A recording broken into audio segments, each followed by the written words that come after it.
kipindi chako pendwa cha Live Theatre, maisha na upasuaji. Siku hii ya leo tutakwenda kuzungumza ukatili kwenye sehemu za kazi. Namna gani ukatili unafanyika, namna gani ukatili upo sehemu za kazi. Kaa tayari uweze kutazama, uweze kuona, uweze kusikiliza namna ambavyo unaweza kutoka katika huo ukatili ama kuacha pengine unamfanyia mtu bila kujua ama unafanyiwa bila kujua. Kwa hiyo kaa tayari kutazama, endelea kusubscribe, kushare, kulike pamoja na kucomment ili uzidi kupata kila ambacho kinafanyika mahali hapa Gift Online TV. Karibuni sana. Asante sana. Habari za kwako? Salama, sijui za kwako. Tunashukuru Mwenyezi Mungu. Ndio. Sawa, watazamaji wangependa kufahamu wewe ni nani, lakini pia unajihusisha na nini ambao utakwenda kuzungumza mada ya siku hii ya leo. Okay. Nashukuru. Basi mimi kwa majina naitwa Sergeant Mwajabu Mzee. Ndio. Natokea dawati la jinsia na watoto mkoa wa Kilimanjaro. Nipo kitengo cha dawati la jinsia na watoto mkoa wa Kilimanjaro. Karibu sana. Asante sana. Karibu sana dada pale. Asante sana. Kwa jina naitwa Aziza Omar, ni afisa rasilimali watu na tokea mfuko wa hifadhi ya jamii Zanzibar. Karibu sana. Asante sana. Sawa, siku leo tunakwenda kuzungumzia ukatili kwenye sehemu za kazi. Dada Mwajabu, ningependa kufahamu kwanza ukatili ni nini? Nakushukuru sana Esther. Mimi napenda kuelezea kwamba ukatili wa kijinsia nina maana ya kwamba ni kitendo chochote anachoweza kufanyiwa mtu wa jinsia yoyote. Ndio. Awe wa kike au wa kiume na kitendo hicho kinaweza kumletea madhara ya kiakili, kiuchumi, kimwili na kingono. Tukizungumza jinsia tunakuwa tunamaanisha me na ke. Sasa kwa hiyo ukatili huu unaenda moja kwa moja kwa mwanaume lakini pia unaenda kwa mwanamke. Na watu wote hawa wanaruhusiwa kuja dawati kwa sababu tumeshasema ni jinsia. Kwa hiyo me asiamini kwamba anatakiwa kuja kuzungumza ke peke yake. Au ke asiamini kwamba anatakiwa kuja kuzungumza peke yake. Kwa hiyo me na ke wote wanaingia kwenye jinsia. Kwa hiyo wanaruhusiwa kuja dawati la jinsia na watoto. Sawa, hapo ni maana ya ukatili. Sasa ningependa kufahamu kwa ujumla ukatili kwenye sehemu za kazi ni nini? Basi kwenye ukatili sehemu za kazi tunaona kuna mambo mengi ambayo yanakuwa yanaingiliana. Tunapokuwa tunazungumza ukatili sehemu za kazi tunakuwa tuna maana ya kwamba yani ni mambo ambayo yanaweza katokea katika maofisi. Huenda bosi wa ofisi ile akafanywa ukatili na watu wake ambao anawaongoza. Lakini pia tunaona hapo katika watu wake anaowaongoza wale wanaweza kumfanyia ukatili bosi ambao ndio bosi wao. Kwa hiyo ukatili huu unajikuta unafanyika ndani ya maofisi au maofisini au nyumbani. Maana hata nyumbani pia kuna mabosi. Huenda baba mwenye nyumba au na mama mwenye nyumba ni bosi wa msichana wa kazi. Lakini unakuta baba mwenye nyumba na mama mwenye nyumba wanamfanyia ukatili yule ambaye wamemwajiri. Haijalishi huenda ni kijana wa kazi au ni msichana wa kazi ambaye yuko ndani, lakini wao kama wao wanakuwa wanamfanyia ukatili wa kijinsia. Lakini sasa katika ukatili hilo unategemea. Huenda baba mwenye nyumba anakuwa anamfanyia ukatili binti yake wa kazi ndani. Huenda anataka kufanya mahusiano naye kwa kumshawishi au kwa kumfanyia vitu ambavyo ni vya hatari, lakini anakuwa anamfanyia ukatili wa kisaikolojia yeye kama mwajiri wake ambaye anafanya ndani. Lakini pia unakuta mwanamke yule anafanya ukatili yani ukatili kwa nani? Kwa bosi wake ambaye ni mke au ni mama. Anakuwa anamfanyia ukatili. Tukija katika maofisi yani wale sasa watumishi ambao wapo katika ile ofisi ambao wanafanya kazi, unakuta watumishi kwa watumishi wao kama wao wanafanyana wenyewe ukatili wa kijinsia mule ndani. Wanaanza kufanyana ukatili labda wa kimahusiano, lakini pia ukatili wa kiuchumi, ukatili wa kimwili, ukatili wa kingono. Lakini pia unaweza kukuta wale subordinate wao wanakuwa wanamfanyia ukatili bosi. Huenda wanamfanyia vitu ambavyo havipo yani ni kinyume na vile na taratibu za kiofisi. Lakini sasa bosi na yeye kama yeye anajikuta ameingia katika ule ukatili ambao anafanywa na watu wake. Kwa hiyo tunakuja kujikuta sasa kwa ujumla unakuwa ukatili katika maofisi kwa kupitia taratibu hizo. Okay, sawa. Kirudi pale kwa Aziza, ningependa kufahamu ni kwa nini ukatili kwenye sehemu za kazi? Kama alivyosema hapa Sergeant Mwajabu, ukatili sehemu za kazi ameelezea vizuri sana. Ni hizo aina hizo alizozitaja. Lakini kwa kuongezea zaidi tuseme watu wanakuwa hawaelewi Kuna aina moja ya ukatili ambao tunakuwa tunaisahau sana sisi, tunachukulia poa, tunachukulia ni sawa tu. Ndio. Ile kutengwa kazini. kutengwa kazini ni ukatili nao pia. Ndio. Mtu anaweza kukutenga kazini vipi? Sio lazima, yani kutengwa ni ile kuto kupewa kazi za kufanya na bosi wako au na workmate wako. Hiyo pia ni ukatili wa kijinsia. So mimi nilikuwa na shauri, yani ukiona hiyo hali inatokea, ndio ni vizuri sana kwenda kumface supervisor wako ama HR wako au hata DG wako, MD wako, na kumwelezea ni kwamba hivyo anavyofanya sio vizuri. Ndio. Na ni viashiria gani ambavyo vinaweza vikaonyesha hapa nafanyiwa ukatili ama sio ukatili? Kama anavyosema hivyo, kuto kupewa kazi. Wewe umeamka asubuhi kwenda kazini, ni kwenda kufanya kazi. Ndio. Unakaa siku nzima, ile masaa 8 yote yale ya kazi, upewi kazi. Sasa hiyo pia ni ukatili wao unafanyiwa. Ndio. Sawa, tukirudi kwako Sergeant, ningependa kufahamu ni sheria gani ama ni taratibu gani ambazo zinatumika kwa yule mtu ambaye anafanyiwa ukatili? Asante ndugu mtangazaji. Sheria zipo wazi. Endapo umeona kuna changamoto yoyote au kuna kitu ambacho nakipo kinyume, kama alivyoeleza hapa dada Aziza, yuko sawa na yuko sahihi. Ya sasa wewe endapo umeona kuna kitu kinafanyika katika ofisi, kuna sehemu ambazo unatakiwa uende ufike na kwenda kuzielezea. Maana kuna wakubwa wetu ambao wapo kwenye maofisi. Kwa hiyo unaweza ukafika ukaenda ukajielezea. Lakini pia dawati la jinsia na watoto lipo sisi kwa ajili ya kusikiza matatizo kama haya. Tunatoa ushauri, tunaweza tukakushauri ukakaa na ukajikuta kama ulikuwa kwa sababu unajua hivi vitu vinaathiri, vinawasili. Kwa mfano anavyosema hapa Aziza, mtu unaenda ofisini, lakini katika kufika kule ofisini kuna ule ubaguzi ambao ameuongelea. Maana tunakuja sasa kwenye ule ubaguzi kwamba wewe unamwona askari huyu au unamwona haba mtu huyu, mtumishi huyu, au unamwona huyu hafai katika ile ofisi, alafu unakuwa unambagua. Kama nilivyomwelewa, unakuwa umemtenga tayari, unakuwa kwanza unamnyongonyesha. Kuna mwingine anaweza akanyongonyea, na kuna mwingine akaamua tu kuishi hivyo hivyo yaani mnavyotaka muishi ndivyo atakavyoishi. Lakini kuna mwingine hawezi kuwa na ule uvumilivu, na mwisho wa siku anaamua kutoka, yani kutoa yale ya moyoni. Sasa unaweza kukuta mtu anakuwa mnyonge, anakuwa anakaa peke yake kwa sababu tayari nyinyi kama nyinyi tayari mmeshamtenga. Ndio.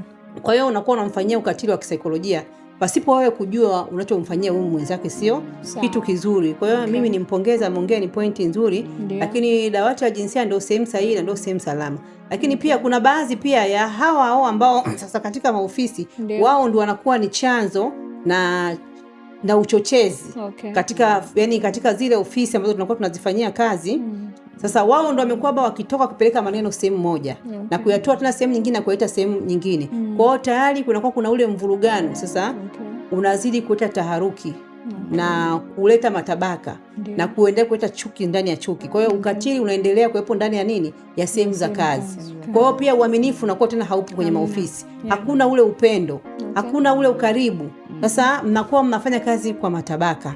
Kwa hiyo hata huwezi kufurahia kitu cha mwenzio kwa sababu labda wenda nikifanya hivi tayari nitakuwa nimeweka doa, labda nikifanya hivi nitakuwa nimefanya kitu kibaya. Kuna vitu vinafanyika kwenye maofisi labda ushirikishwe, kwa hiyo unaamua kukaa pembeni. Sasa ile inakuwa sio nzuri. Mimi ninavyojua kiongozi bora ni yule ambaye anakaa karibu na watu wake ambao wanafanya nao kazi.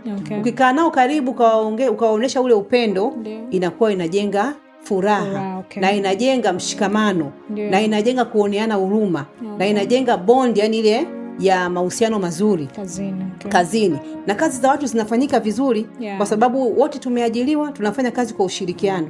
Sasa kufanya kazi kwa ushirikiano inategemea na ule kiongozi ambaye mpo naye. Kiongozi anatakiwa kumpongeza. Yaani mtumishi wake ambaye anafanya kazi vizuri basi ampongeze. Na kwenye kumpongeza, mpongele mbele ya wenzie ili apate moyo, lakini pia kuwapa chachu wale wengine na wenyewe wawezi kunyanyuka na kufurahia, kumbe mimi nikifanya vipi mimi nitafanyaje, nitapongezwa. Na hata yule ambaye umempongeza anajikuta anapata nguvu kwamba nina kiongozi wangu nyuma ambaye ananisupport, hata nikifanya hivi kazi yangu anaifurahia, anaipenda, unazidi kupata moyo na kupata nguvu na kujituma zaidi. Lakini pia usimkosoe mbele za watu. Kumkosoa mbele za watu mtu mzima unakuwa unamfanyia ukatili na unamnyong'onyeza. Lakini sio mtu mzima tu, hata mtoto wako ukimtukana mbele za watu, ukamfezesha mbele za watu, na yeye anakuwa pendi. Na yeye ni binadamu, anakuwa kama ukiangalia, ukimfokea mtoto mbele za watu ananyong'onyea. Kwa hiyo na yeye hapendi. Usichopenda kufanyiwa wewe, basi usifanyie na wengine, inakuwa haipendezi.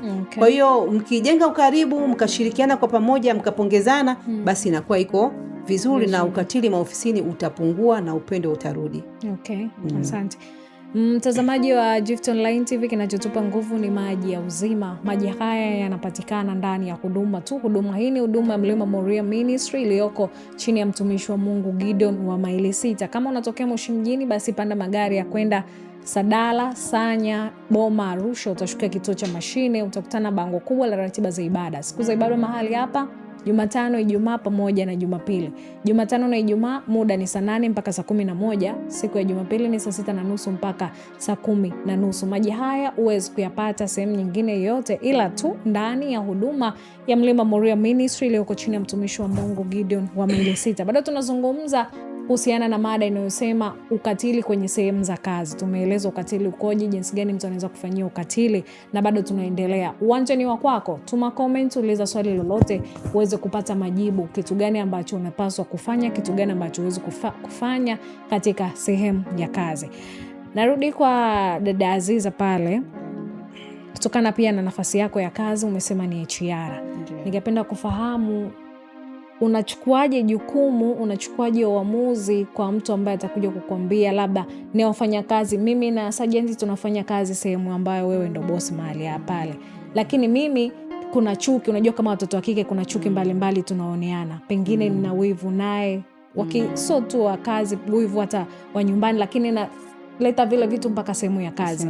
Unamsaidiaje mtu namna hiyo? Amekuja kwako kukuletea malalamishi, bwana Sergeant ananibania, anipi kazi kutokana na wivu, kisa tuligombana barabarani au nini. Unamsaidiaje mtu namna hiyo? Asante sana. Swali lako zuri. Mimi kama HR, kwanza inabidi nitambue nafasi zenu nyinyi watu wawili. Kwamba huyo unayemshtakia ni ana cheo gani kwako wewe. Kama ni peers, mko sawa, wote ni maafisa sawa, nitawaita pamoja, nitakaa na nyinyi na kueleza. Kwa sababu nikimchukua, labda nikikuchukua we Esther, afu nikamchukua na Sergeant Mwajabu pembeni, hiyo nitaleta maneno. Lakini nikiwaeka pamoja na nikiwaeleza kwamba hapa mko kazini na kinachotuleta hapa ni kazi, maneno mengine hayatakiwi, then tufanyeni kazi. Lakini kama huyo ananiripotia naye ni mkubwa wako, siwezi nikawaita pamoja. Nafasi yake lazima tuipe. Mkubwa lazima atakuwa mkubwa yani. So nitaongea na mkubwa huyo, nitamweleza jinsi gani ya kuishi na yule subordinate wake. Sawa. Turudi upande wa Sergeant hapa. Tumeona sehemu nyingi ukikutana na bosi ni wa kiume na wewe ni mtoto wa kike, kuna unyanyasaji unatokea. Unyanyasaji, umetaja aina za unyanyasaji wa kingono. Ili upate kazi sehemu ile, lazima bosi anakwambia tufanye kitu mimi na wewe upate kazi. Pengine anakwambia kabisa nitakupa cheo. Umeona umezunguka kwa muda mrefu hujapata kazi, maybe umetoka shule, umekaa nyumbani miaka 2-3. Ukapata, umeandika barua sehemu fulani ukapata kazi, lakini ukakutana na vikwazo kama hivyo.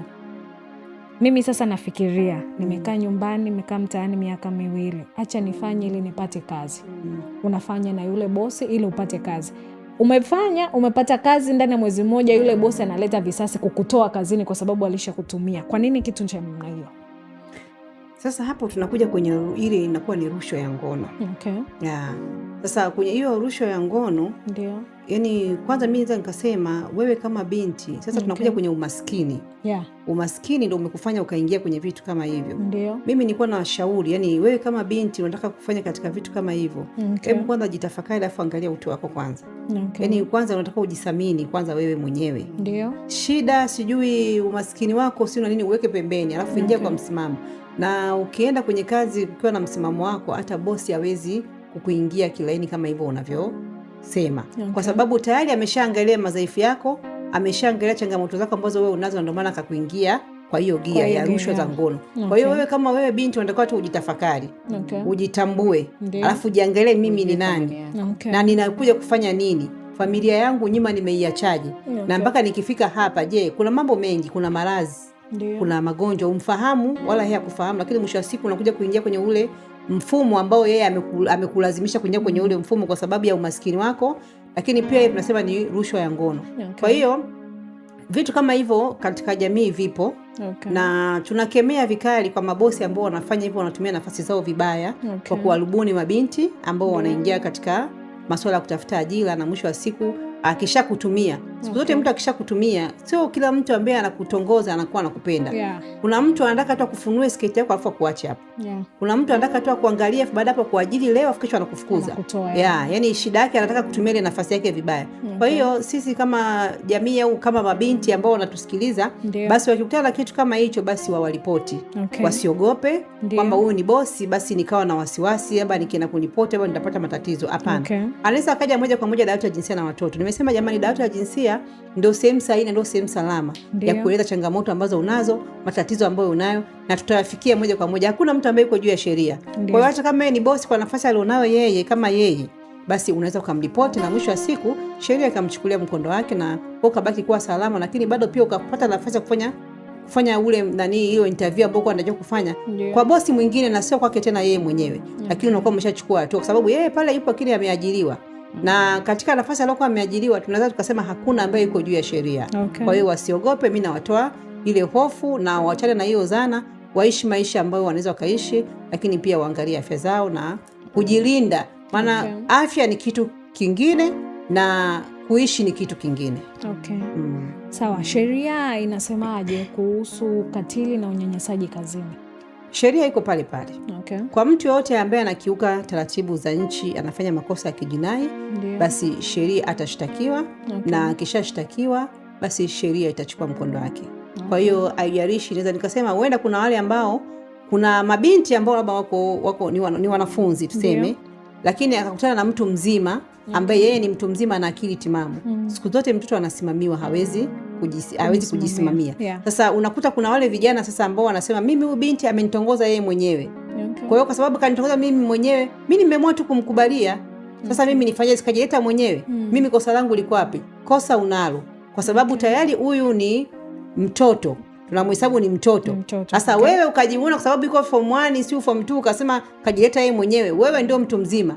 Na kwa sababu wewe ndio mtu mzima, basi ni lazima uchukue nafasi yako wewe kama mtu mzima kumkanya yule binti ambaye amekuja yeye kwenye mahusiano yako.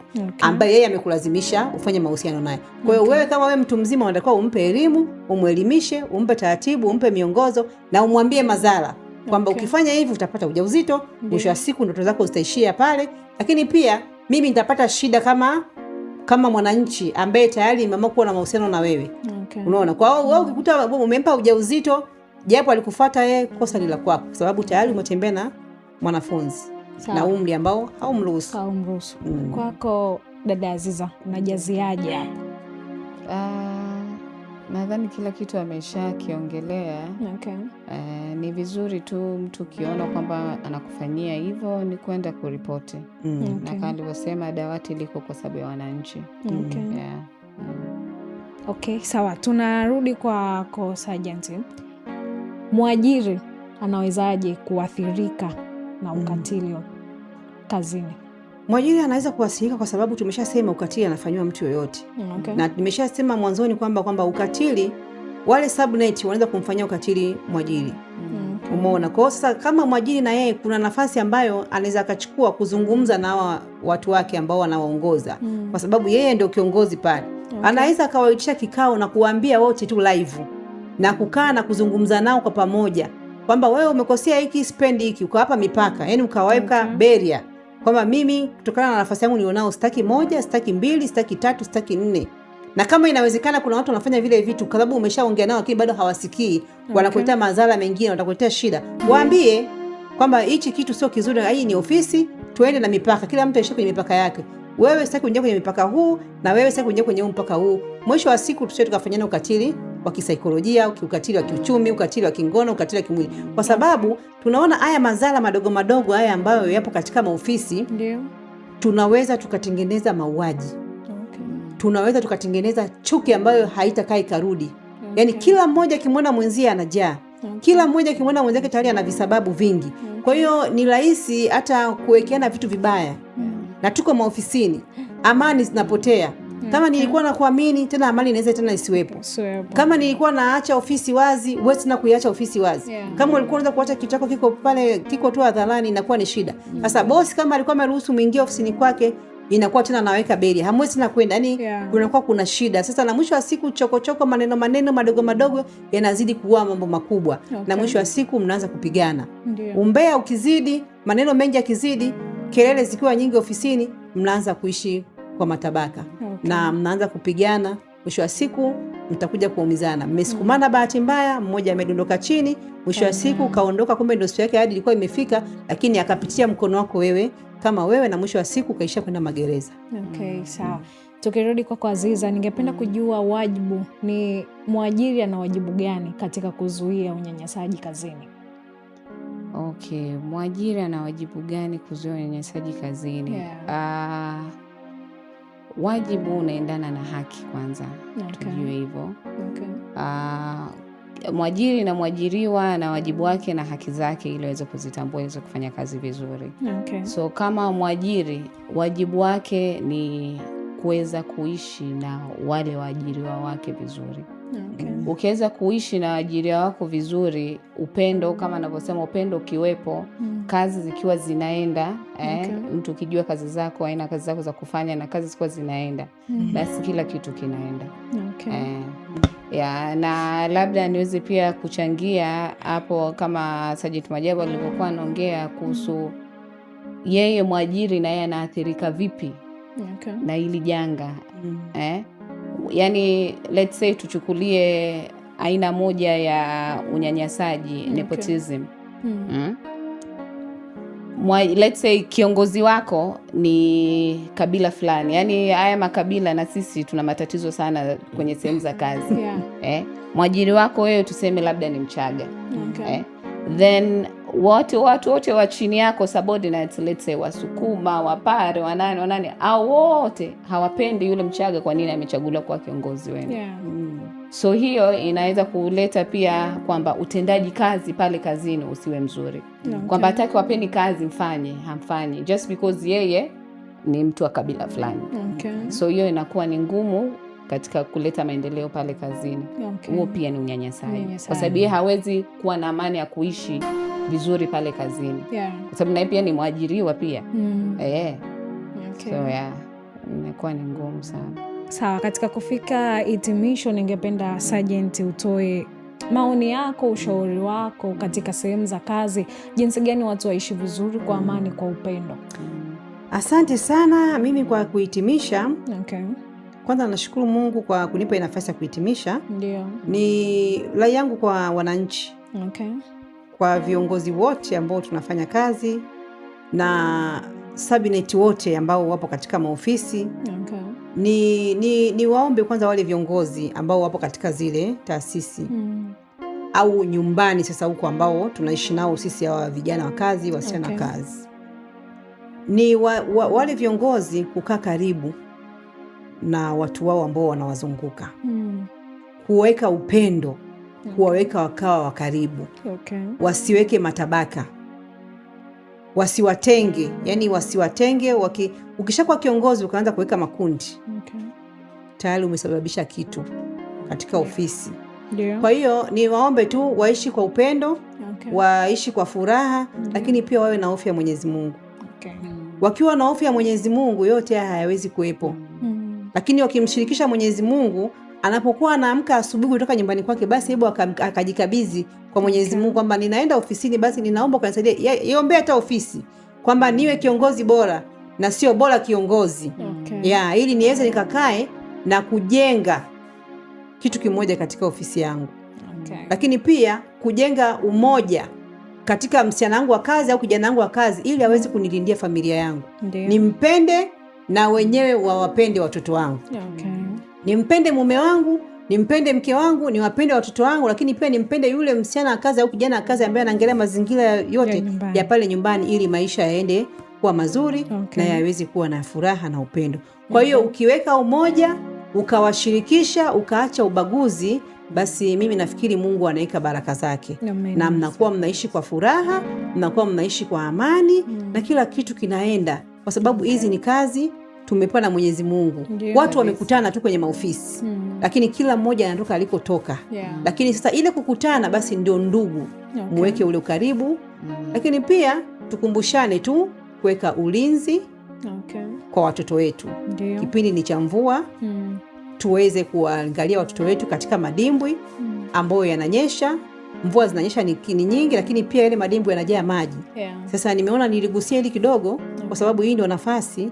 Wazazi tusijisahau.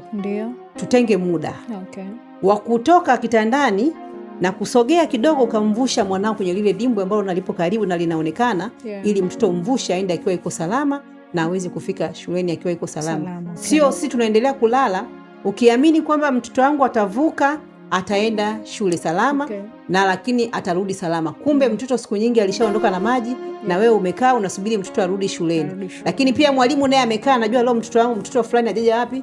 Hajaja shuleni. Kumbe mtoto ni siku nyingi. Kwa hiyo asalamu alaykum. Niwatakie siku njema. Ninawapenda wananchi, tushirikiane kwa pamoja. Asante sana mtazamaji wa Gift Online TV, tumefika tamati kwa siku hii ya leo. Tulikuwa tunazungumza ukatili kwenye sehemu za kazi. Tumepewa nondo, tumepewa vitu gani vya kufanya, vipi vya kuacha, ili kuhakikisha upendo, amani na mshikamano unaendelea katika sehemu yako ya kazi. Basi nikutakia wakati mwema, uwe na siku njema pia.